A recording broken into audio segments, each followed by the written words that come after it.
வணக்கங்க. ஜோதிடர் முனியாண்டி பேசுறேன். ஸ்ரீ கிருஷ்ணா ஜோதி நிலையத்திலேருந்து. நம்ம இந்த 11 ஜாதக சீரிஸ் சம்மந்தப்பட்டது பார்த்துட்ருக்கோம்.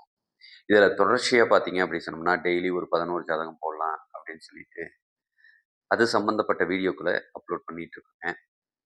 நம்ம ஜாமக்கோள் பார்ப்போங்க, வாஸ்து பார்ப்போம். உங்களுக்கு ஜாதக ரீதியா எதுவும் தகவலுக்கு தேவைப்பட்டா, கண்டிப்பா கிருஷ்ணா ஜோதி நிலையத்தாருங்க. கீழ நம்பர் குடுத்துருக்குங்க. இந்த ஜாதகம் 2வது ஜாதகங்க. அதாவது 27/10/1991 உண்டான ஜாதகங்க. இந்த ஜாதகத்துப்படி 34 வயச நீங்க பூர்த்தி பண்ணியிருப்பீங்க. நீங்க பிறந்தது ஞாயித்துக்கிழமைங்க. ஞாயித்துக்கிழமை சூரியனுக்கு உண்டானது, அதிகாரத்துக்கு உண்டானது.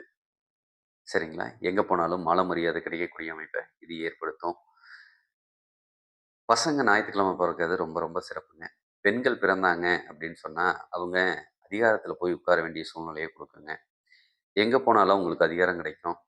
ஆனா, கணவன் வீட்டில அது கிடைக்கிறது கொஞ்சம் கஷ்டங்க. அதனால ஞாயித்துக்கிழமை பெண்கள் பிறக்கிறது குடும்ப வாழ்க்கைக்கு சிறப்பில்ல அப்படிங்கிறத கூட நம்ம எடுத்துக்கலாம். சரி. அன்னைக்கு ஓடிக்கிட்டு இருந்தது மிருகசீரிஷ நட்சத்திரம். ரிஷப ராசிங்க. மிருகசீரிஷ நட்சத்திரத்துக்கு உண்டான ஒரு குணம் இருக்கு. என்னன்னு பார்த்தீங்கன்னா, ஒண்ணு புத்திர சோகம் இல்லன்னா புத்திர தோஷம். இந்த நட்சத்திரத்தில பிறந்த நீங்க இந்த நாள்ல பிறந்திருந்தா, குழந்தைகள்னால கொஞ்சம் மனக்கஷ்டத்த நீங்க அனுபவிக்க வேண்டிய சூழ்நிலை குடுத்துருக்கலாம். ஒண்ணு வயித்திலேயே இறக்கக்கூடிய தன்மையோ, இல்ல பிறந்து உங்க கண்ணு முன்னாடி இறக்கக்கூடிய தன்மையோ சில சமயம் குடுத்துருங்க. அது அந்த நட்சத்திரத்துக்கு உண்டான குணமே அதுதான். சரி ரிஷபராசியில நீங்க இருக்கிறீங்க அப்படின்னு சொன்னா, ம் நீங்க அழகுக்கு சொந்தக்காரங்க. ஆளுமை திறன், கற்பனை திறன் எல்லாமே அதிகமாகும். சரிங்களா? கலைத்துறை சம்மந்தப்பட்டதில நீங்க இருக்கலாம். நல்ல உணவு பிரியர். நீங்க சமைக்கக்கூடிய தன்மையும் நல்லா இருக்கும். சரிங்களா? இதெல்லாம் செய்யும். அதுவும் மிருகசீரிஷ நட்சத்திரத்தில இருந்ததுன்னா, கொஞ்சம் கோவத்துக்கும், ரோசத்துக்கும் சொந்தக்காரங்க அப்படிங்கிறதையும் எடுத்துக்கலாம். சரி.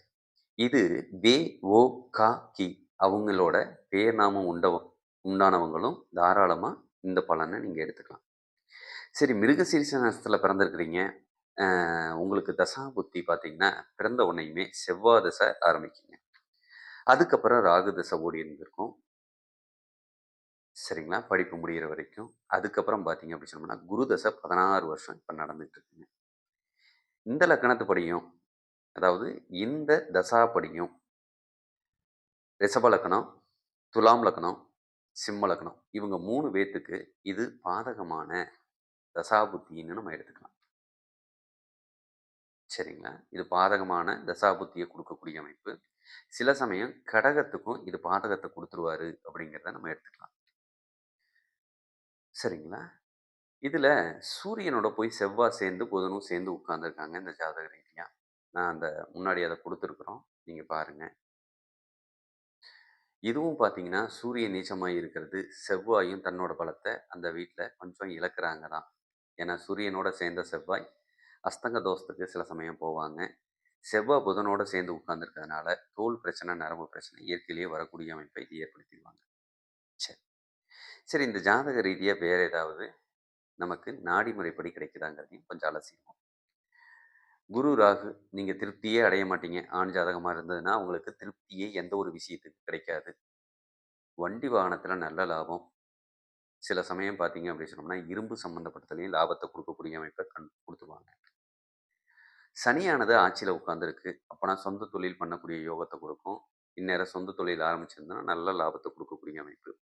வண்டி வாகனம் சம்மந்தப்பட்ட ஃபைனான்ஸ் நல்ல லாபத்த குடுக்கக்கூடியது. உணவு, நீர் சம்மந்தப்பட்ட தொழிலும் உங்களுக்கு அருமையான லாபத்த குடுக்கும். சரிங்களா? பல தொழில் பார்க்குற 2, 3 தொழில் செஞ்சுட்டு இருக்கக்கூடிய அமைப்பும் உங்களுக்கு அருமையான லாபத்த குடுக்கக்கூடிய அமைப்புல இருக்கிறாங்க. கொஞ்சம் டஸ்ட் அலர்ஜி, வீசிங், மூச்சுத்திறன் சம்மந்தப்பட்ட பிரச்சனையும் கொஞ்சம் வரக்கூடிய அமைப்பு. அதிகாரம் அம்மா கையில இருக்கக்கூடிய அமைப்பு, அப்பாவானவங்க கொஞ்சம் பாதிப்பாங்க அப்படிங்கிறதையும் புரிஞ்சுக்கலாம். சில சமயம் விபத்துக்கள அப்பா சந்திக்க வேண்டிய சூழ்நிலையும் குடுத்துரும்.